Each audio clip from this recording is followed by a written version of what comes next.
On annonce que Emmanuel Macron est sur le point de démissionner du gouvernement, et selon RTL, c'est désormais une question d'heure. Il passe. Moi je pleure le peuple français.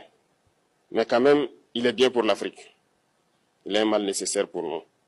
Contre l'impérialisme, c'est ça. Macron démission. Macron démission. Macron démission. Macron. Qu'il passe. Moi je pleure le peuple français. Oui, je sais qu'ils sont avec nous, mais les pauvres, qu'est-ce que vous voulez? Ils ont tellement peur là-haut dans leur ministère.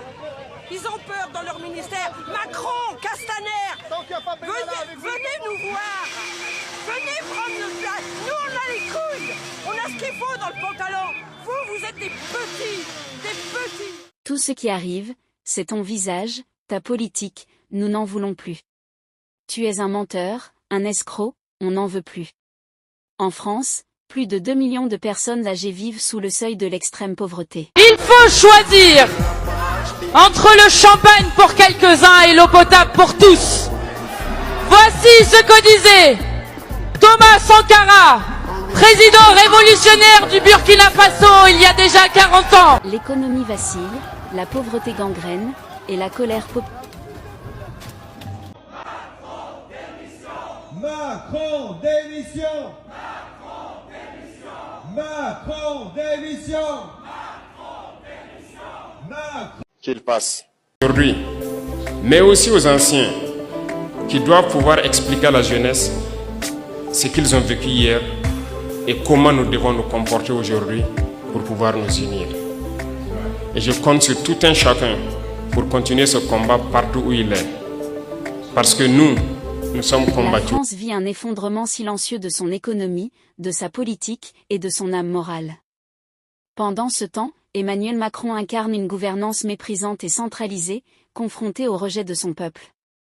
La colère gronde dans les rues, la méfiance grandit, le fossé entre dirigeants et citoyens s'élargit. La France semble glisser. L'Afrique, elle, forge son avenir. Le Sahel, longtemps méprisé, devient le cœur d'une nouvelle indépendance politique et économique. L'ancienne puissance coloniale perd son influence non seulement parce qu'elle est rejetée, mais surtout parce qu'elle ne fait plus rêver. L'Occident n'est plus un modèle, juste une flamme vacillante dans l'histoire et ce vent souffle désormais d'Afrique. Ce contraste entre la détresse sociale française et la renaissance africaine révèle un renversement profond. La France découvre la faim, la peur de demain, le désarroi politique. L'Afrique, elle, retrouve la dignité, la foi en elle-même, la puissance collective.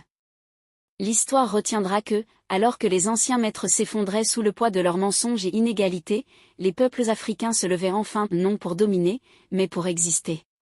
Et dans ce grand mouvement du monde, une vérité éclate, l'impossible n'est pas africain. Si vous avez trouvé cette vidéo intéressante, cliquez sur « J'aime » et partagez-la avec vos amis. Mais surtout, n'oubliez pas de vous abonner et d'activer la cloche de notification pour ne rien manquer de nos prochaines vidéos.